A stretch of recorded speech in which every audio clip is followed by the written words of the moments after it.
Hey guys, this is really hard house rep to do. This episode of Thor. It's not really an episode. It's more of a kind of sort of my thoughts on the passing of somebody who's been a really big influence on my musical interests. In my life and music. And this is Van Halen. Like basically, I found out from Pre that Van Halen died today. So he had I knew he had like his throat cancer. I thought he was able to recover from it. And man, I thought this guy was immoral, man.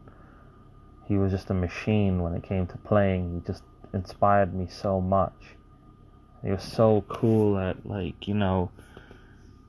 ripping on that guitar. And I remember the first time I heard Eruption and all this stuff. I always loved 80s hair metal, and hair rock, that 80s, kind of like hair band kind of rock and roll. I've always been like an 80s guy. So, I like all the new stuff, like the speed metal of Tremonti, the heavy stuff, the kind of metal style kind of, things that Disturbed do, that heavy style that they do. Things like Shine Down, Rev Theory, even the sort of like symphonic stuff that Nightwish and Lacuna Coil do. These are all my like favorite modern bands. But Alter Bridge and stuff, like Miles Kennedy is like such a G. Like I want to work with him and Tremonti a lot. But Van Halen, like David, Eddie, Alex, Mark, even Sammy Hagar. I love Van Hagar and I love like the Van Halen days with David. So just this one's really hard to talk about because it's like losing someone really that's been like a big part of your life growing up.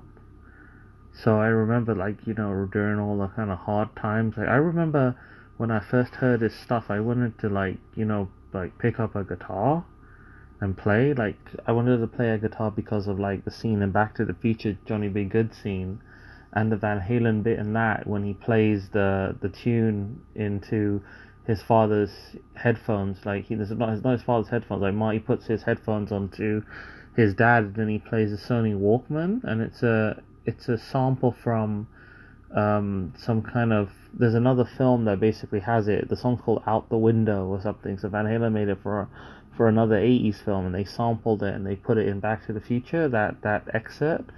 And just when I first heard that sound, that kind of like heavy riffing, it just sounded so wicked, that hard rock style. And then after that, yeah, I just started like really getting into stuff, and it was like songs like Dreams. It was on the Power Rangers movie. That was the first time I actually heard Van Hagar, and I was like, wow, this song is incredible sounding. It's so uplifting and so kind of like powerful. And then sort of like I heard, like stuff like Panama. Panama's like one of my most favorite songs of theirs. That opening riff, to master that song, I was trying to learn that all the time. That kind of finger style he had, that kind of bar chords that he uses to play that tune. It's not an easy tune to play, but the solo is so wicked. And Jump is such an epic song. Like Jump was like his attempt. I remember talking to like one of my like first guitar teachers about Jump, and like he was saying that he did it because like he was friends with Michael, and when he dropped some of the the riffs on Beat It, he contrary to popular belief, if I remember, he never did the solo for Beat It. Somebody else did the solo for Beat It, but the main riff, that kind of crunchy riff for Beat It, is Eddie's stuff. So the other bit, like the whole thing was is that I'm gonna make Jump to try and get a number one, and then Van Halen got it, which was really sick. And Jump's such a badass song. My mom loves it. It's like her favorite Van Halen song. Like whenever Jump plays, she loves it, and it's just got such a wicked solo with it. That solo is so cool, and Panama solo is epic too. The other stuff, like on their later albums, like Can't Stop Loving You.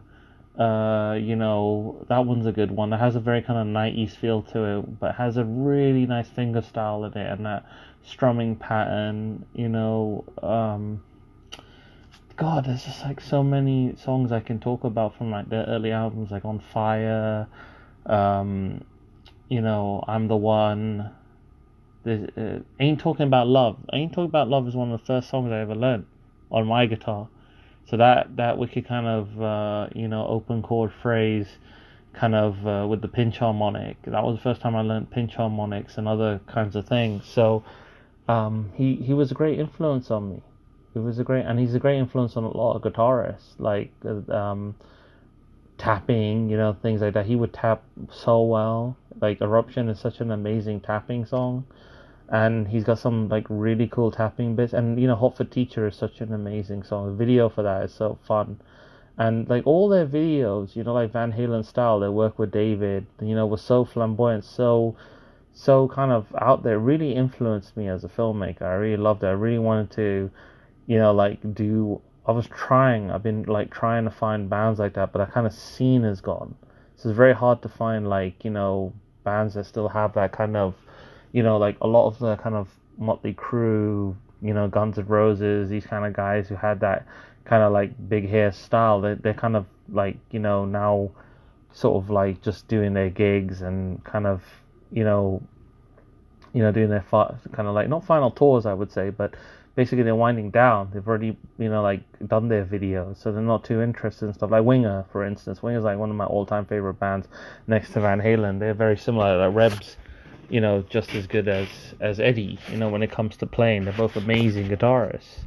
And, I want to work with Winger a lot. It's just hard, like hard to kind of crack that nut, that kind of shell as a filmmaker to try and get on their radar, to get on, people's radars. I really wanted to work with Van Halen, when they released their new album, the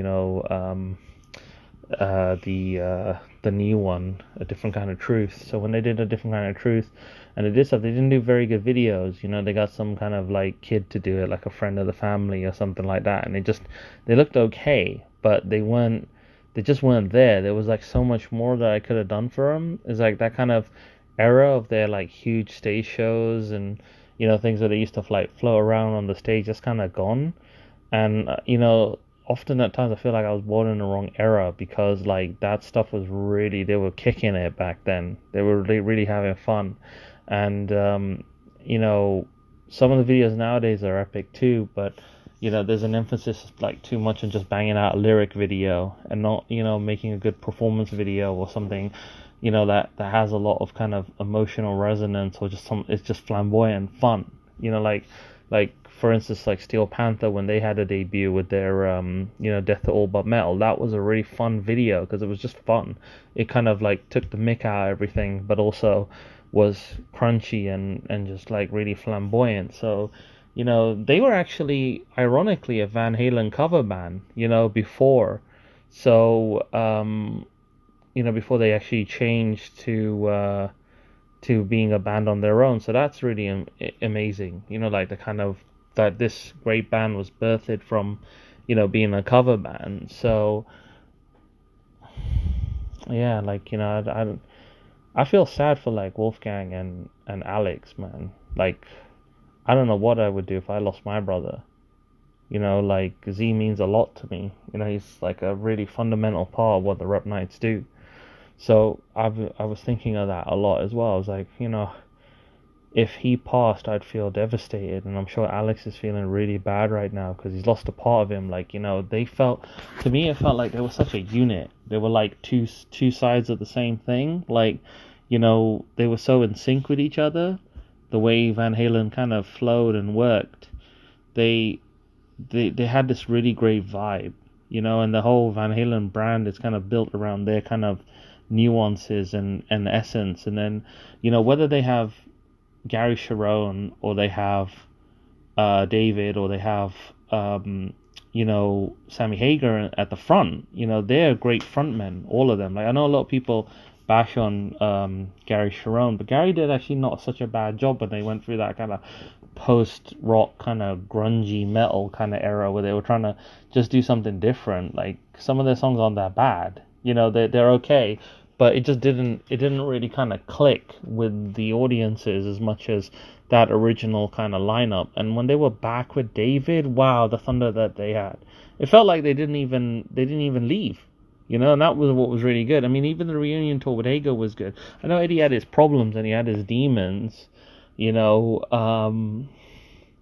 But it's sad, man. It's like he was telling people that it was because, he had like copper and metal picks that he would like hold in his mouth when playing, and he said that and the electromagnetic energy of being in the studio is what causes throat cancer.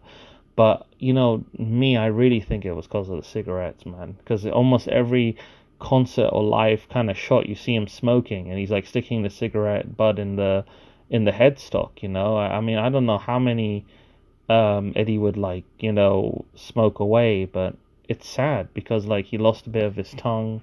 Apparently he took some crystal meth. It's claimed that he took crystal meth to kind of cure it, but it's all speculation, and he would get treatment constantly for it. So I really thought he kicked it. I really thought that the only thing he had to worry about was this kind of like alcoholism and kind of binge drinking and kind of hard partying that he was used to. But he lived that rock and roll lifestyle, and that's the kind of lifestyle that unfortunately, being on the road, having this kind of hard lifestyle eventually wears your body down. So he passed away when he was 65, so it's very sad because he still had a lot of years left, and to think of all the unlistened to melodies and riffs we're never going to hear now from him just really makes me sad, because we've lost another great one in 2020. And it wasn't even to like COVID, it was to this disease of cancer, and it's just sad.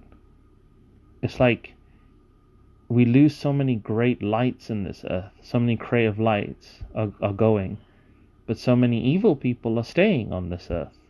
I find that very strange. I find that like very strange. I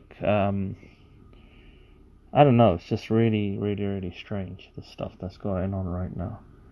And I just feel really sad. It makes me more appreciative of what I have, the fact that I have Priya in my life. I've got my brother, I've got the rep nights, I've got, stuff, flowing. I try my hardest to try and, make things unique, make things fun for everybody, so that people can see that, I am one of the world's greatest filmmakers. I'm trying to build something here with the rep nights. I'm trying to build rep and trying to make T.H.O.R this amazing podcast to kind of entertain people.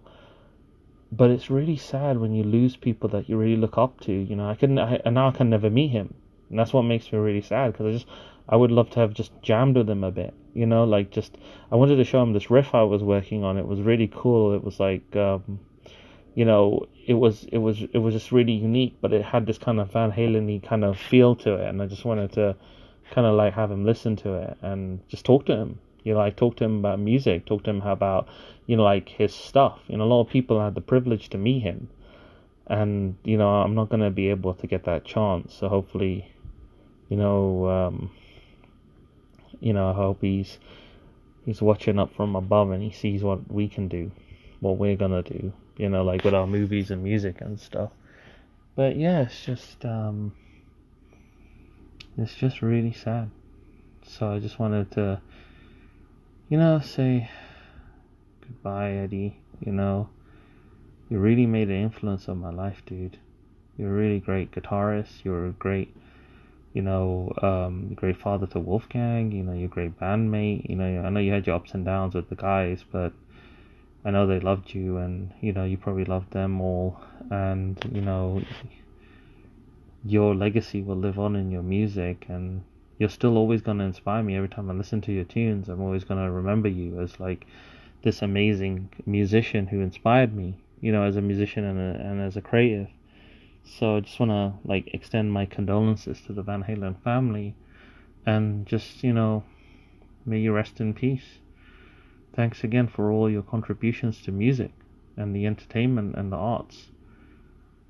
Yeah, so that's just like the end of this little kind of like condolence message for Eddie Van Halen. Like, may you rest in peace.